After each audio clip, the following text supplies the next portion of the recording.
घोटकी माज़ूरनि खे सियासी समाजी ऐं चूंड अमल में शामिल करण जे हवाले सां मक़ामी होटल में ज़िले कन्वेंशन जो इनक़ाद CIP जे सहकार सां कयो वियो, जंहिं में assistant commissioner Khangarh madam Rida Zahra Talpur, election commissioner Ghotki Majid Hussain, disability forum जे सदर हाफ़िज़ नसीर अहमद खावड़, प्रोजेक्ट कोआर्डिनेटर मुख्तियार अहमद कबूल, इमदाद हुसैन काज़ी, सियासी ऐं समाजी अॻवाननि आगा नादिर पठान, मोहम्मद आज़म चाचड़, मियां निसार ख्वाजा, सैफुल्ला मेहर समेत माज़ूर माण्हुनि वॾे अंग में शिरकत कई। इन मौक़े ते कन्वेंशन खे ख़िताब कंदे assistant commissioner Khangarh madam Rida Zahra Talpur, disability forum जे सदर हाफ़िज़ नसीर अहमद खावड़ ऐं ॿियनि चयो त असां सभिनी खे गॾिजी माज़ूर माण्हुनि जी सियासी ऐं समाजी हक़नि खे उजागर करण लाइ किरदारु अदा करणो पवंदो। असांजो समाज माज़ूर माण्हुनि खे तंग नज़रिए सां ॾिसे थो, जेको इंतहाई अफ़सोसनाक अमल आहे। हुननि चयो त माज़ूर माण्हुनि खे समाज में बराबरी जा हक़ ॾिना वञनि ऐं उन्हनि जी हिमत अफ़ज़ाई कई वञे त जीअं माज़ूर माण्हुनि पंहिंजी क़ाबिलियत सां हिन समाज में पंहिंजो आला मक़ाम बि हासिलु करे सघनि। हुननि चयो त हुकूमत खे बि घुरिजे त माज़ूरनि जी हर मुमकिन मदद करे हक़ीक़ी माज़ूरनि खे माज़ूरी जा सर्टिफिकेट ॾिना वञनि। सरकारी तोड़े गैर सरकारी इदारनि में व्हील चेयर्स जो बंदोबस्तु कयो वञे त जीअं माज़ूरनि माण्हुनि खे अचण वञण में का बि परेशानी न थिए। हुन चयो त माज़ूरनि खे मख़सूस सूबाई ऐं क़ौमी असेंबली में सीटूं ॾिनियूं वञनि त जीअं हू पंहिंजे हक़नि लाइ आवाज़ उथारे सघनि। मूंखे इहो ॾिसी तमामु घणी ख़ुशी थी आहे त हिन क़िस्म जा प्रोग्राम डिस्ट्रिक्ट लेवल ते थियनि था ऐं इन खां वधीक इहो आहे त जेके ऑर्गेनाइज़ेशन्स ठहियल आहिनि उन मां ख़बर पए थी त असांजा जेके डिफरेंटली एबल माण्हू आहिनि उन्हनि खे पंहिंजे हक़नि जे बारे में शऊर आहे।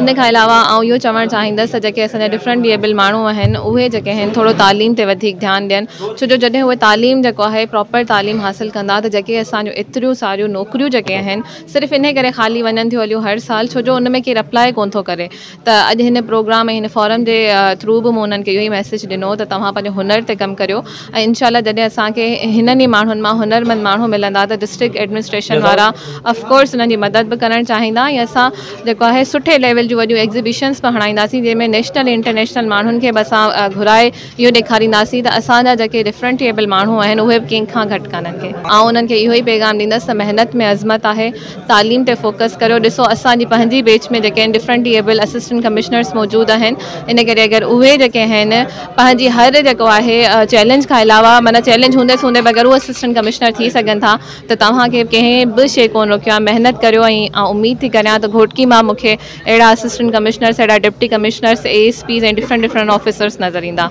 अॼोकी कन्वेंशन जो मक़सदु इहो हुयो त जीअं सियासी समाजी इलेक्शन में असां माज़ूरनि खे शमूलियत अख़्तियार कई वञे ऐं मख़सूस सीटूं ॾिनियूं वञनि, जीअं नेशनल असेंबली हुजे या सूबाई असेंबली हुजे या सेनेट हुजे। जेकॾहिं असांजा माज़ूर इन्हनि असेंबलियुनि में वञी करे पंहिंजी कानून जी भाईचारी कंदा ऐं पंहिंजे कानून जी पंहिंजी ख़ुदि मुख़्तियारी कंदा, असां वञी करे असेंबलियुनि में पंहिंजा पाण कानून ऐं पंहिंजे हुकूक ते ॻाल्हाईंदासीं। कन्वेंशन जो मक़सदु इहो हुयो। पहिरें त असां इहो पुछणु था चाहियूं त माज़ूर हूंदो छा आहे, माज़ूर कंहिंखे ॻणियो वेंदो आहे। जीअं दोस्तनि ॿुधायो त जेकॾहिं कन कपटी उन खे बि वॾे माज़ूर करे नौकिरी थो ॾिजे, हिकिड़े वॾे मुंशी जो नक कपियल हो उनखे माज़ूर जो कोटा में नौकिरी ॾींदा OGDC में, वॾे जे मुंशी जो नक कपियल हो उनखे माज़ूर जो कोटा ते नौकिरी OGDC में मिली। मूंखे इहो ॿुधायो त हिन ग़रीब मिसकिन जे पहुतो केरु, हीअ जेको माज़ूर आहिनि हिन जो जेको माज़ूर जो सर्टिफिकेट आहे उहो त जमा ई कोन थींदो आहे, हुनखे घुरायो कोन वेंदो आहे, हुननि जी नौकरी मिली। अॼु ताईं सिविल अस्पताल घोटकी में तव्हां अचो या डिस्ट्रिक्ट हेडक्वार्टर में वञो त माज़ूर जे लाइ को डॉक्टर आहे, स्पेशल डॉक्टर जो जेकर हीअ वञी पहुचंदो आहे, हिन जो डिलीवरी लाइ को मसइलो आहे त माना उते जेको बोर्ड आहे 4 डॉक्टर वेठा आहिनि बोर्ड में वेठा आहिनि त हिनखे बिलांड बि कोन था कनि, हिनखे सर्टिफिकेट बिलांड जो सर्टिफिकेट नथा ॾियनि, हिनखे माज़ूर जो सर्टिफिकेट कोन थो मिले। हिन जे लाइ अच्छा उन खां पोइ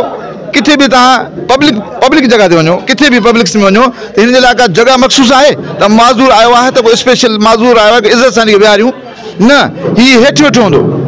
हीअ रेड़ा खाईंदो पियो, ठेला खाईंदो पियो, धिका पियो खाईंदो, लेकिन हेठि वेठो हूंदो। असां चऊं था त जेके मुहज़िब माशरा आहिनि उहे माज़ूरनि सां ॿधल आहिनि, मुहज़िब माशरनि में माज़ूरनि सां ॿधल आहिनि। मां ॿी ॻाल्हि थो कयां, मां ॿियो नथो वञा, घोटकी तालुके में 20,000 जायूं ख़ाली पियूं आहिनि मुख़्तलिफ़ इदारनि में, उन मां हिनखे जेकॾहिं नौकरी 5% ॾियनि त 1000 मुलाज़िम ही बचे आहिनि, 1000 आहिनि सही, पंजाबी कोन्हे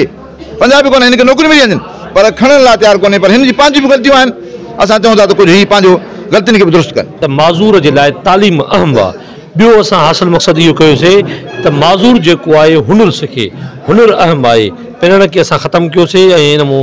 कयोसीं त माज़ूर जेके शादीशुदा आहिनि पंहिंजे बचनि खे पढ़ाइनि ऐं हुनुर सेखारिनि। मज़ीद ख़बरनि ऐं तफ़सीलात लाइ विज़िट कयो असांजी वेबसाइट www.awamiNewsHD.com ऐं ॾिसंदा रहो अवामी न्यूज़ HD।